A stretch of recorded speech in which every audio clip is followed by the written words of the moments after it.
inéditas da primeira Copa do Mundo disputada no Brasil em 1950.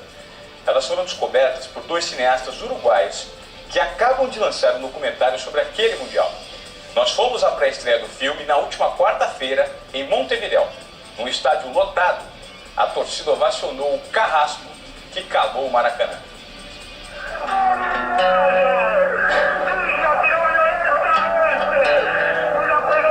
E se você fosse o único sobrevivente de um grupo responsável pela maior glória esportiva do seu país?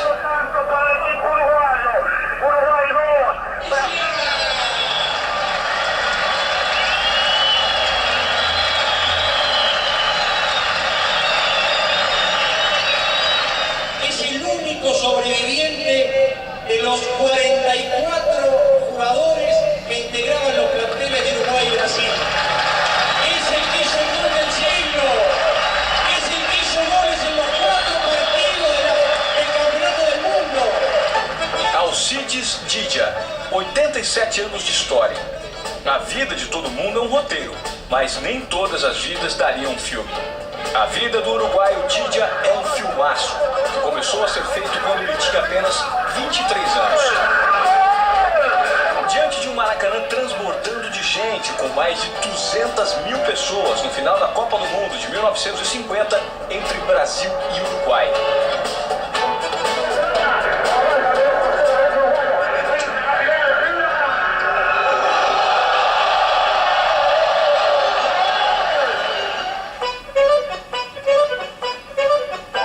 Montevidéu, capital do Uruguai, tem jeito de cidade pequena. Na feira de rua, o radinho antigo, que pode ter servido de ponte entre Brasil e Uruguai durante a Copa de 50.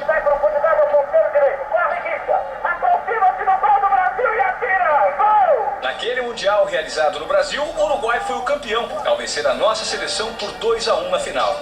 Favorita, a seleção brasileira viu ruir, em casa, o sonho do primeiro título mundial, com os gols de Schiaffino e Didia. Barbosa, o goleiro do Brasil, sofreu até seus últimos dias por ser considerado o principal culpado pela derrota. Teria falhado no gol de Didia, o gol do título. A pena máxima de prisão aqui no Brasil é 30 anos, né? Eu digo, já fazem 47 anos que se passou e eles já estão me cobrando. 64 anos depois, os cineastas uruguaios Andrés Varilla e Sebastián Bednarik mergulharam na história do Mundial de 50 e produziram o documentário Maracanã, sobre a conquista histórica da seleção azul-celeste. Yo te voy a contestar con otra pregunta. Responda a sua pergunta com outra. Como nunca haviam feito um filme sobre o Mundial de 50? Encontramos uma história incrível que tinha todos os elementos para se fazer um grande filme. Durante a pesquisa para o filme, Andrés e Sebastián encontraram um tesouro. 7 latas de filmes com imagens inéditas do Mundial. Encontramos essas 7 latas de filmes com 80 minutos de imagens incríveis e inéditas que estavam na Cinemateca Uruguaia. As imagens inéditas mostram a chegada das delegações para o Mundial, as concentrações e treinamentos de Brasil e Uruguai.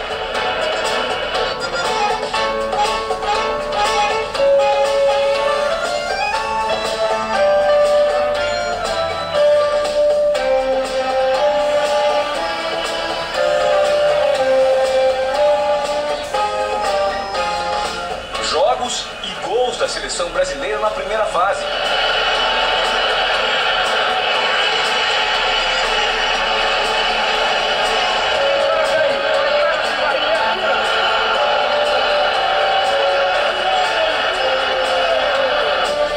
Jogos da seleção uruguaia. Jogo decisivo entre Brasil e Uruguai.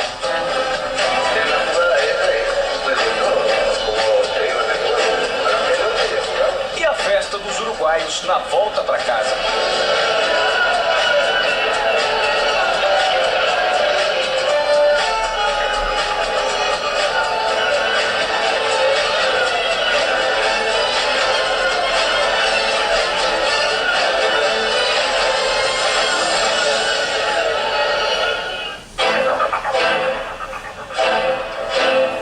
O lançamento do documentário foi marcado para o Estádio Centenário de Montevidéu, em frente frente ao estádio, uma réplica do avião que trouxe a seleção uruguaia para casa em 50, construída pela Força Aérea do Uruguai. É um orgulho, sim. Acredito que todo uruguaio pensa dessa forma. É um exemplo para nós.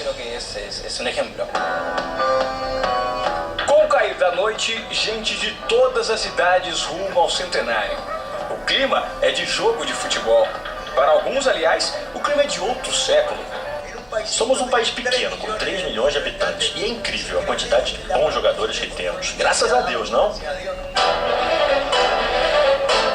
Dentro do estádio, bandeiras uruguaias e a expectativa de quem ouviu falar muito da conquista de 50.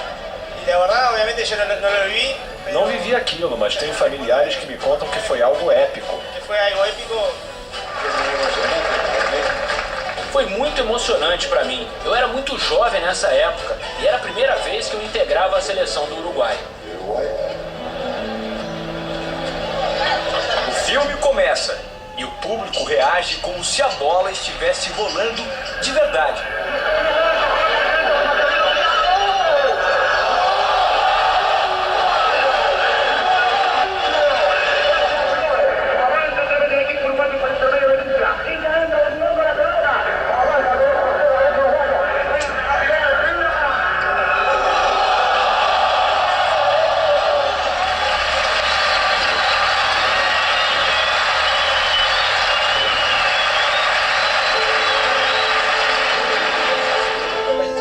Gostei por toda a história do futebol uruguaio. Relata a história do nosso futebol, todo o sacrifício que fizemos e que tudo é possível. Gostei porque achei emocionante. Me gusta por la secuencia que tiene. Gostei pela história que mostra e acho que as pessoas ficaram contentes. Espero que la gente haya quedado contenta. No fim da noite, Didia caminha até o carro cercado de gente. Muitos acabaram de conhecer a sua história. A história fantástica de um super-herói uruguaio, de uma lenda do futebol mundial.